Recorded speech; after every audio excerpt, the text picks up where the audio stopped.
ಹರಿ ಓಂ ಗುರುಭ್ಯೋ ನಮಃ. ಎಲ್ಲ ಆತ್ಮರಿಗೂ ನಮಸ್ಕಾರ. ಈಗ ನಾವು 2024ರ ಏಪ್ರಿಲ್ ತಿಂಗಳಲ್ಲಿ ಫಾಲ್ಗುಣ ಮಾಸ ಮತ್ತು ಚೈತ್ರ ಮಾಸ ಈ ಒಂದು 2 ಮಾಸಗಳು ಕೂಡ ಇರುತ್ತೆ. ಈ ಏಪ್ರಿಲ್ ತಿಂಗಳ ಪೂರ್ತಿ ಕಾಲ ದ್ವಾದಶ ರಾಶಿಗಳವರಿಗೆ, ಅದರಲ್ಲಿಯೂ ಕೂಡ ಧನುಸ್ಸು ರಾಶಿಯವರಿಗೆ 9 ಗ್ರಹಗಳ ಸಂಚಾರದಿಂದ ಆ ಗ್ರಹಗಳು ಭೂಮಿ ಸುತ್ತಲೂ ಚಲನೆಯಲ್ಲಿರ್ತಕ್ಕಂತಹ ಸ್ಥಾನ, ದೃಷ್ಟಿ, ಅವುಗಳ ಒಂದು ಬಲ ಭೂಮಿ ಮೇಲಿರ್ತಕ್ಕಂತಹ ಧನುಸ್ಸು ರಾಶಿಯವರಿಗೆ ಯಾವ ರೀತಿ ಇರುತ್ತೆ ಅಂತ ನಾವು ನೋಡಿದ್ರೆ, ನೋಡಿ, ನಿಮ್ಮ ರಾಶಾಧಿಪತಿ ಗುರು ಪಂಚಮ ಸ್ಥಾನದಲ್ಲಿ ಮೇಷ ರಾಶಿಯಲ್ಲಿ ಸಂಚಾರ. ಅದಕ್ಕೆ ಗುರುಬಲ ಪೂರ್ತಿಯಾಗಿದೆ. ಮೇ 1ನೇ ತಾರೀಕು ಕೂಡ ಇದೆ. ಹಾಗೆ ಏಪ್ರಿಲ್ ಅಲ್ಲಿ ಪೂರ್ತಿಯಾಗಿ ನಿಮಗೆ ಗುರು ಪರಿಪೂರ್ಣವಾಗಿ ಬಹಳಷ್ಟು ಡಿಗ್ರಿಗಳಲ್ಲಿ, ಸುಮಾರು ಒಂದು 25 ಡಿಗ್ರಿಗಳ ಒಂದು ಬಲದಿಂದ ಗುರು ವಿಶೇಷವಾದಂತಹ ಯೋಗ ಬಲ ಕೊಡ್ತಾನೆ. ಹಾಗೆ ತೊಂದರೆ ಇಲ್ಲ. ಒಳ್ಳೆ ಧೈರ್ಯ, ಸ್ಥೈರ್ಯ, ಯೋಗ, ಫಲ, ಅಭಿವೃದ್ಧಿ, ಒಂದು ಸ್ಥಿರತ್ವ ಇದೆ. ನಿಮ್ಗೆ ಏನ್ ಬೇಕಾದ್ರೂ ಮಾಡೋಣ ಅನಿಸುವಂತಹ ಒಂದು ಸ್ಥಿತಿ ನಿಮ್ಮದಾಗಿದೆ. ಏನು ಯೋಚನೆ ಮಾಡೋಷ್ಟಿಲ್ಲ, ಚೆನ್ನಾಗಿದೆ. ಹಣಕಾಸಿನ ವಿಚಾರದಲ್ಲಿ ಸ್ವಲ್ಪ ಕಸಿಬಿಸಿ ಇರುತ್ತೆ. ಯಾಕಂತಂದ್ರೆ ಶನಿ ಮತ್ತೆ ಕುಜ ಆಗಿರ್ತಕ್ಕಂಥದ್ದು 23ನೇ ತಾರೀಕುವರೆಗೂ ಕೂಡ ಸ್ವಲ್ಪ ಕಸಿಬಿಸಿ ಇರುತ್ತೆ. ಅದಕ್ಕೆ ಶನಿ ಮತ್ತು ಕುಜನ ಒಂದು ಪರಿಹಾರ ಮಾಡ್ಕೊಳ್ಳಿ. ದುಡ್ಡು ಮತ್ತು ಪ್ರಯತ್ನ ಕಾರ್ಯಗಳಲ್ಲಿ ಸ್ವಲ್ಪ ಅಡ್ಜಸ್ಟ್ಮೆಂಟ್ಸ್ ಕಡಿಮೆ ಇರುತ್ತೆ. ಏನೇ ಪ್ರಯತ್ನ ಮಾಡಕ್ ಹೋಗ್ತೀರಾ ದುಡ್ಡಿನ ವಿಚಾರಕ್ಕೆ, ಅದು ಆಗೋದಿಲ್ಲ. ಸಮಯ ವ್ಯರ್ಥ. ಯಾರನ್ನು ಕೇಳಕ್ ಹೋಗ್ತೀರಾ, ಅವ್ರು ಕೊಡಲ್ಲ, ನೀವು ಬಿಡಲ್ಲ. ಹಾಗಾಗಿ ಆ ಒಂದು ಕೆಲಸನೇ ಬೇಡ, ಅಲ್ಲಿ ಟೈಮ್ ವೇಸ್ಟ್ ಮಾಡೋದೇ ಬೇಡ. ಏನೋ ನಿಮ್ ಶಕ್ತಿ ಇದ್ದಷ್ಟು ಕೆಲಸ, ಕಾರ್ಯ, ವ್ಯವಹಾರ, ಬಿಸ್ನೆಸ್ ಮಾಡಿ ಅಲ್ಲಿ ಕೊಡೋದ್ರ ಬದಲೇ ನೀವೇ ಸಂಪಾದನೆ ಮಾಡ್ಕೋಬಹುದು. ಹಾಗಾಗಿ ಅಲ್ಲಿ ಕೊಡದೇ ಇರ್ತಕ್ಕಂಥ ಸ್ಥಾನದಲ್ಲಿ ಬೇಡಿ ಸಮಯ ವ್ಯರ್ಥ ಮಾಡ್ಕೊಂತೀರಾ, ಅನಾವಶ್ಯಕವಾಗಿ ಚಿಂತೆಗೀಡಾಗ್ತೀರಾ. ಅದಕ್ಕೆ ಆ ಒಂದು ಪ್ರಯತ್ನನೇ ಮಾಡಬೇಡಿ. ಈ ಒಂದು ಸಂದರ್ಭದಲ್ಲಿ ಪ್ರಯತ್ನಗಳು ಸಕ್ಸಸ್ ಆಗೋದಿಲ್ಲ. ಸ್ವಲ್ಪ ಮನೆ ಕಡೆ, ತಂದೆ ತಾಯಿ ಸ್ಥಾನದಲ್ಲಿ ಸ್ವಲ್ಪ ವೈಪರೀತ್ಯಗಳು ಬರುವಂತಹ ಸಾಧ್ಯತೆಗಳು, ಆರೋಗ್ಯ ಸ್ಥಿತಿಯಲ್ಲಾಗಿರ್ಬೋದು, ಎಡವಟ್ಟುಗಳಾಗಿರ್ಬೋದು, ಅವ್ರಿಗೆ ತಲೆಗೆ ಬಹಳ ಅನವಶ್ಯಕವಾದಂತಹ ಹೊರೆಗಳು ಬಂದು ಬೀಳುವಂತಹ ಸ್ಥಿತಿಗಳು ಬಹುಮುಖ್ಯವಾಗಿ ನಡೀತಾ ಇರುತ್ತೆ. ಆದರೂ ಕೂಡ ಈ ಒಂದು ತಿಂಗಳಲ್ಲಿ ಶುಕ್ರ ಆಗ್ತಾ ಇದ್ದಾನೆ ರಾಹು ಜೊತೆ ಮತ್ತೆ ಸೂರ್ಯನ ಜೊತೆ. ಹಾಗಾಗಿ ಶುಕ್ರ ಈ ಒಂದು ಸ್ಥಳದಲ್ಲಿ ಮೀನ ರಾಶಿಯಲ್ಲಿ ಉಚ್ಚ ಸ್ಥಿತಿ ಸಂಚಾರ, ಶ್ರೇಷ್ಠನಾಗಿರ್ತಾನೆ. ಆದ್ರೂ ಕೂಡ ರಾಹುಗೂ ಮತ್ತೆ ಶುಕ್ರನಿಗೂ ಶತ್ರುಭಾವ ಇದೆ. ಆದ್ರೂ ಶ್ರೇಷ್ಠವಾದಂತಹ ಬಲ ಭೂಮಿ ಮೇಲೆ ಇರ್ತಕ್ಕಂಥ ನಿಮಗೆ ಕೊಡ್ತಾನೆ ಮನೆ ಕಡೆಯಿಂದ. ಇಷ್ಟೆಲ್ಲ ತಂದೆ ತಾಯಿ ಸ್ಥಾನಗಳಿಗೆ ಹೊರೆ, ಭಾರ, ಸಮಸ್ಯೆಗಳು ತಂದೊಡ್ಡುವಂತಹ ಸ್ಥಿತಿಗಳಿದೆ ಅಂತ ಹೇಳಿದ್ರು ಕೂಡ ಯಾವುದೋ ಒಂದು ಆಧಾರ ಆಗತ್ತೆ. ದುಡ್ಡು ಕಾಸು ಸಪೋರ್ಟ್ ಸಿಗತ್ತೆ, ಅನುಕೂಲ ಆಗತ್ತೆ, ಯಾವುದೋ ಒಂದು ಆಧಾರ ಸಿಗತ್ತೆ. ಅದಕ್ಕೆ ಫೈನಾನ್ಷಿಯಲ್ ಸ್ಟೇಟಸ್ ಇಂಪ್ರೂವ್ಮೆಂಟ್ಸ್ ಆಗುವಂತಹ ಒಂದು ಸ್ಥಿತಿ ನಿಮ್ಮ ಮನೆ ಕಡೆ ಇದೆ. ಇದೊಂದು ಗಮನಿಸಬಹುದು. ಮತ್ತೆ ಸೂರ್ಯನ ಕೂಡ ಆಗ್ತಾ ಇದೆ ಅನ್ನೋದಕ್ಕೆ ಸ್ವಲ್ಪ ಕೆಲಸ ಕಾರ್ಯಗಳು ಕೂಡ ಮುಂದುವರಿಯುತ್ತೆ. ಕುಜನು ಕೂಡ 23ರ ನಂತರ ಈ ಒಂದು ಮೀನ ರಾಶಿಗೆ ಸಂಚಾರ ಮಾಡ್ತಾನೆ. ಕೆಲವೊಂದು ಪ್ರಯತ್ನದಾಯಕ ಫಲಗಳು, ಯಾವುದೋ ಒಂದು ನಿಂತೋಗಿರ್ತಕ್ಕಂಥ ಕೆಲಸನ ಪ್ರಾರಂಭ ಮಾಡ್ತೀರಾ. ಈ ರೀತಿ 23ರ ನಂತರ ಬರುತ್ತೆ. ಈ ರೀತಿ ಒಟ್ಟಾರೆಯಾಗಿ ಸುಫಲ ನೋಡುವಂತಹದ್ದಿರುತ್ತೆ. ವಿದ್ಯಾರ್ಥಿಗಳಿಗಂತೂ ತುಂಬಾ ಶ್ರೇಷ್ಠವಾದಂತಹ ಒಂದು ಕಾಲ ಈ ಒಂದು ಏಪ್ರಿಲ್ ತಿಂಗಳು. ಗುರು ಪಂಚಮ ಸ್ಥಿತಿ, ಗುರುಬಲ ಇದೆ ಧನುಸ್ ರಾಶಿಯವರಿಗೆ. ಜೊತೆಗೆ ಸೂರ್ಯನು 10ನೇ ತಾರೀಕಿಂದ ಈ ಒಂದು ಮೇಷರಾಶಿಯಲ್ಲಿ ಉಚ್ಚ ಸ್ಥಿತಿ ಸಂಚಾರ ಆಗ್ತದೆ. ಶ್ರೇಷ್ಠವಾದ ಬಲ ಬರುತ್ತೆ. ಈ ಗುರು ಜೊತೆ ಸೂರ್ಯ ಉಚ್ಚ ಸ್ಥಿತಿ, ಶ್ರೇಷ್ಠವಾದ ಫಲ, ಉತ್ತಮ ಫಲ, ಅಭಿವೃದ್ಧಿದಾಯಕವಾದಂತ ಫಲ, ಕಾರ್ಯವನ್ನು ಜಯಿಸುವಂತ ಫಲ ಸಿಗುತ್ತೆ. ಅದಕ್ಕೆ ಯೋಗ ಫಲ ಚೆನ್ನಾಗಿದೆ, ತೊಂದರೆ ಇಲ್ಲ.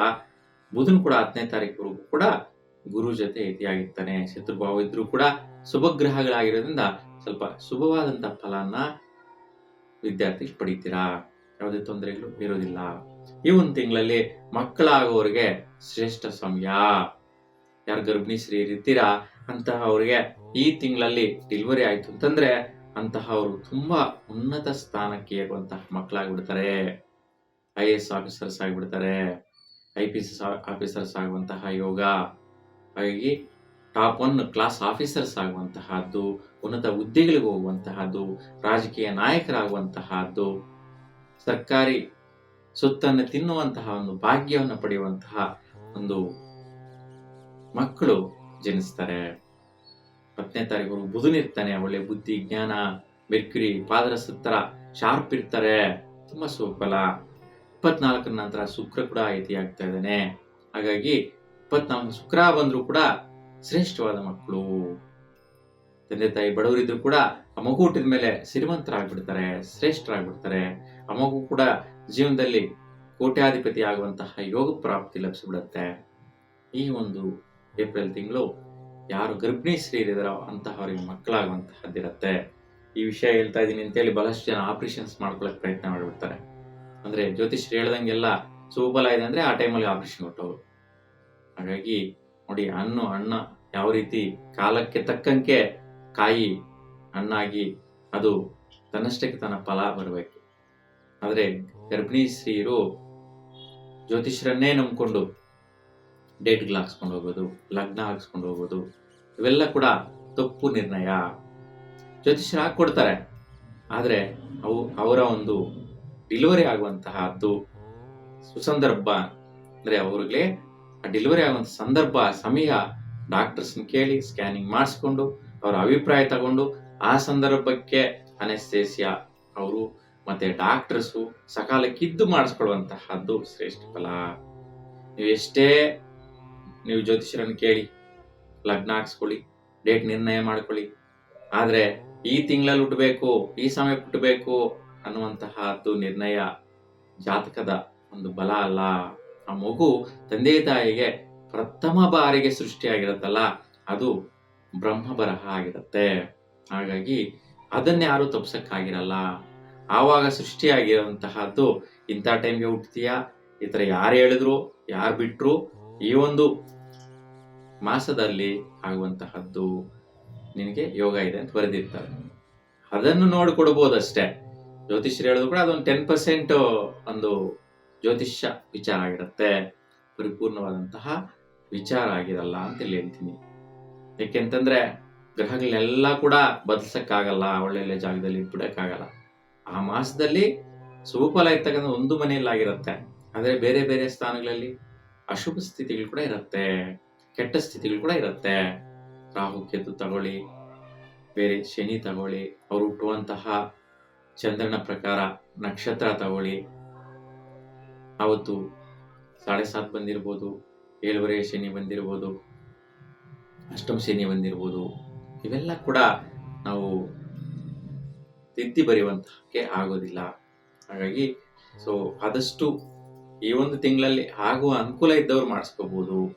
ಅದು ಅನಿವಾರ್ಯವಾಗಿ ಮೇನಲ್ಲಾಗತ್ತೆ, ಜೂನಲ್ಲಾಗತ್ತೆ ಅನ್ನುವಂಥವ್ರು ಈ ತಿಂಗಳಲ್ಲೇ ಮಾಡಿಸ್ಕೊಳ್ಳೋಕೆ ಸೀರಿಯಸ್ ಆಗಿ ಹೋಗ್ಬಾರ್ದು. ಡಾಕ್ಟರ್ ಒಂದು ಅನುಮತಿ ತಗೊಂಡು ಟೆಸ್ಟ್ಗಳೆಲ್ಲ ರಿಪೋರ್ಟ್ ತಗೊಂಡು ಈ ತಿಂಗಳಲ್ಲಿ ಡೇಟ್ಸ್ ಕೊಟ್ಟಿದ್ರೆ ಮಾತ್ರ ನೀವು ಜ್ಯೋತಿಷ್ಯರ ಪ್ರಕಾರ ಲಗ್ನ ಕೇಳಿ ಪಡಿಬಹುದು. ಯಾಕೆಂದ್ರೆ ಲಗ್ನ ರೀತ್ಯ ಸರ್ಪದೋಷ ಬರಬಹುದು ಅಥವಾ ಪಿತೃದೋಷಗಳು ಬರಬಹುದು. ನೋಡಿ, ಪಿತೃದೋಷ ಬಂತು ಅಂದ್ರೆ ತಂದೆಗೆ ಅನಾವಶ್ಯಕವಾದಂತಹ ಸಮಸ್ಯೆಗಳು ಬಂದ್ಬಿಡುತ್ತೆ, ಪ್ರಾಣ ಗಂಡಗಳು ಬಂದ್ಬಿಡುತ್ತೆ, ತಂದೆ ತಾಯಿ ಸ್ಥಾನದಲ್ಲಿ ಹೋಗುವಂತಹ ಅದ್ದೇ ಬಂದ್ಬಿಡುತ್ತೆ. ಅಂದ್ರೆ ಪ್ರಾಣಗಳನ್ನೇ ಕಳ್ಕೊಂಡ್ ಬಿಡ್ತಾರೆ, ಯಾವುದೋ ಒಂದು ಕಾರಣ ಆಗಿರ್ಬೋದು, ಇಂತಹದ್ದೇ ಇಲ್ಲ. ಹಾಗಾಗಿ ತಾತ ಅಜ್ಜಿ ತಂದೆ ತಾಯಿ ಇವರ ಸ್ಥಿತಿಯಲ್ಲಿ ಬಂದ್ಬಿಡುತ್ತೆ ಪಿತೃದೋಷ. ಬಹಳಷ್ಟು ಜನ ಜಾತಕಗಳಲ್ಲಿ ನಾವು ನೋಡ್ತೀವಿ, ಅಂತವ್ರು ಖಂಡಿತವಾಗಿಯೂ ಅನುಭವಿಸ್ಬೇಕಂತ ಸ್ಥಿತಿ ಬರುತ್ತೆ. ಅದಕ್ಕೆ ಬಹಳಷ್ಟು ಜನ ನೋಡ್ಕೊಳ್ಳಲ್ಲ, ಇರ್ಲಿ ಬಿಡು ಅಂತ ಅನುಭವಿಸ್ತಾರೆ ಹೊರತು ನೋಡ್ಕೊಂಡು ತಿದ್ದುಕೊಳ್ಳುವಂತ ಪ್ರಯತ್ನಕ್ಕೆ ಹೋಗಲ್ಲ. ಭಗವಂತ ಇದಂತ ಅವಕಾಶ ಕೊಟ್ಟಿರ್ತಾನೆ, ಜ್ಯೋತಿಷ್ಯ ತಿಳಿದುಕೊಂಡು ಸರಿ ಮಾಡ್ಕೊಳ್ಳುವಂತಹ ಒಂದು ಭಾಗ್ಯ ಕೊಟ್ಟಿರ್ತಾನೆ, ಆದ್ರೆ ಯಾರು ಮಾಡ್ಕೊಳ್ಳಲ್ಲ. ಸುಖ ವಿಚಾರದಲ್ಲಿ ಕೂಡ ಸಮ ಪ್ರಮಾಣದಲ್ಲಿ ಉತ್ತಮ ಸ್ಥಿತಿ ಇರುತ್ತೆ, ಶುಕ್ರನ ಬಲ ಸುಫಲವಾಗಿದೆ. ದಾಂಪತ್ಯ ಸ್ಥಾನದ ವಿಚಾರದಲ್ಲಿ 10ನೇ ತಾರೀಕುವರೆಗೂ ಉತ್ತಮ ಫಲ. 10ರ ನಂತರ ದಂಪತಿಗಳು ಯಾರೆಲ್ಲ ಇದ್ದೀರಾ, ಧನುಸ್ಸು ರಾಶಿಯವರು ತುಂಬಾ ಜಾಗೃತಿಯಿಂದ ಭೂಮಿ ವ್ಯವಹಾರಗಳು, ಬಿಸ್ನೆಸ್ ವ್ಯವಹಾರಗಳು, ಬೆಳೆಗಳು ಬೆಳೆಯೋದಕ್ಕೋಸ್ಕರ ಪ್ರಯತ್ನಗಳು ಇವೆಲ್ಲ ಕೂಡ ಮಾಡಬೇಡಿ. ಆರೋಗ್ಯ ಮತ್ತು ಭಾಗ್ಯ ವಿಚಾರ ನೋಡಿದ್ರೆ ಸೊ ಸೂರ್ಯ ಈ 13ರ ನಂತರ ಉಚ್ಚ ಸ್ಥಿತಿಗೆ ಹೋಗ್ತಾ ಇದ್ದಾನೆ. ಅದಕ್ಕೆ ಮುಂಚೆ ಕೂಡ ಮನೆ ಕಡೆ ಸ್ವಲ್ಪ ಕೆಲಸ ಕಾರ್ಯಗಳು, ಭಾಗ್ಯ ಪ್ರಾಪ್ತಿಗಳು, ಮತ್ತೆ ವಿದ್ಯಾರ್ಥಿಗಳಿಗೆ ವಿಶೇಷವಾದಂತಹ ಭಾಗ್ಯೋದಯ ಸಮಯ ಅಂತೇಳಿ ಕೂಡ ಸೂರ್ಯನ ಬಲದಿಂದ ಸಿಗತ್ತೆ. ಇನ್ನು ವೃತ್ತಿ ಉದ್ಯೋಗದ ವಿಚಾರದಲ್ಲಿ ಒತ್ತಡ, ಟೆನ್ಷನ್ಸು, ಸಮಸ್ಯೆಗಳಿರುತ್ತೆ. 10ರವರೆಗೂ ಸಾಧಾರಣ ಮಟ್ಟಿಗೆ ಇರುತ್ತೆ. 10ರ ನಂತರ ಯಾವುದೋ ಒಂದು ಕೆಲಸದಲ್ಲಿ ಟೆನ್ಷನ್ಸ್ ಬೀಳುವಂತಹದ್ದು, ಕೆಲಸ ಕೆಟ್ಟೋಗಿ ನಿಮ್ಮ ಮೇಲೆ ವ್ಯವಹಾರ, ನಿಮ್ಮ ತಲೆ ಮೇಲೆ ಗೂಬೆ ಕೂರಿಸುವಂತಹ ಒಂದು ಸ್ಥಿತಿ ಬಂದ್ಬಿಡುತ್ತೆ. ತುಂಬಾ ಜಾಗೃತೆಯಿಂದ ಯಾವುದೋ ಒಂದು ವ್ಯವಹಾರ ಸಿಕ್ಕಾಕೊಂಡ್ಬಿಡ್ತೀರಾ. ಕೇಸು, ಕೋರ್ಟು, ವ್ಯವಹಾರ, ಗಲಾಟೆ ಇಂಥವೆಲ್ಲ ಕೂಡ ಬರುವಂತ ಸಾಧ್ಯತೆ ಏಪ್ರಿಲ್ 10ರ ನಂತರ ಖಂಡಿತವಾಗಿಯೂ ಬರುತ್ತೆ. ಈ ಒಂದು ಧನುಸ್ಸು ರಾಶಿಯವರು ವೃತ್ತಿಯಲ್ಲಿ ಈ ಒಂದು ಡೇಟ್ಸ್ ಅಲ್ಲಿ ತುಂಬಾ ಜಾಗೃತಿಯಿಂದ ಕೇರ್ಫುಲ್ ಆಗಿರ್ಬೇಕು. ಹಾಗಾಗಿ ಸ್ವಲ್ಪ ಗಣಪತಿಯ ಒಂದು ದರ್ಶನ ಮಾಡಿ, ಪೂಜೆ ಮಾಡಿಸಿ, ಮತ್ತೆ ವಿಷ್ಣು ದರ್ಶನ ಮಾಡಿ ಈ ಒಂದು ವೈಪರೀತ್ಯ ನಿವಾರಣೆ ಆಗುತ್ತೆ. ಇನ್ನ ಆದಾಯ ಮತ್ತು ವ್ಯಯದ ವಿಚಾರ ನೋಡಿದ್ರೆ ಖರ್ಚು ಮತ್ತು ಸೊ ಆದಾಯ ಎರಡು ಕೂಡ ಸಮ ಪ್ರಮಾಣದಲ್ಲಿರುತ್ತೆ. ಸೊ ಒಂದು ಬರುವಂತಹ ಆದಾಯ, ಖರ್ಚು ಸಮ ಪ್ರಮಾಣದಲ್ಲಿ ಮ್ಯಾನೇಜಬಲ್ ಆಗಿರುತ್ತೆ. ಯಾವುದು ಕೂಡ ಹೆಚ್ಚು ಕಡಿಮೆ ಆಗುವಂತಹ ಸ್ಥಿತಿ ಇರಲ್ಲ, ತೊಂದರೆ ಇರಲ್ಲ, ಉತ್ತಮ ಸ್ಥಿತಿ ಇದೆ. ಮುಖ್ಯವಾಗಿ ವೃತ್ತಿಯಲ್ಲಿ ಮತ್ತು ವ್ಯವಹಾರಗಳ ವಿಚಾರದಲ್ಲಿ ತುಂಬಾ ಜಾಗೃತಿಯನ್ನು ವಹಿಸಿ. ಎಲ್ಲರೂ ಕೂಡ ಒಳ್ಳೆಯದಾಗತ್ತೆ. ಶುಭವಾಗಲಿ. ನಮಸ್ಕಾರ.